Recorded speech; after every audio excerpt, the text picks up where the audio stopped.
নমস্কার।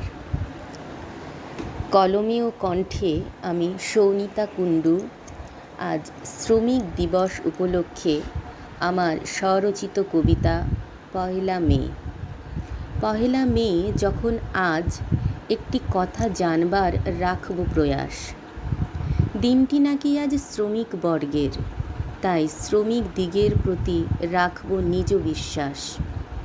প্রশ্ন জাগে মনে বারবার, সত্যি কি তারাই শ্রমিক যারা রেল লাইনের কাজ করে চলেছে, রোদ বৃষ্টি ঝড় উপেক্ষা করে, যারা বড় বড় অট্টালিকা তৈরি করে চলেছে দিনের পর দিন একইভাবে?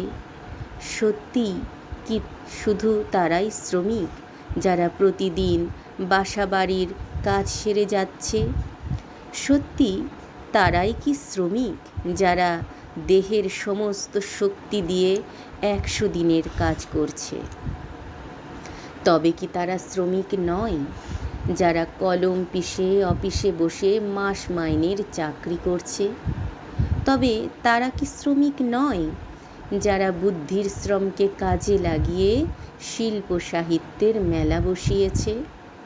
তাই আজ বিশ্বায়নের যুগে যখন নবজাগরণ ঘরে ঘরে ধ্বনিত হয়ে চলেছে, সেখানে এই আশাই রাখি মনে, যেন প্রতিটি মানুষ তার মানসিক শ্রম, বুদ্ধিশ্রমের দ্বারা এই শ্রমিক দিবসটিকে সাফল্যমণ্ডিত করে তুলুন।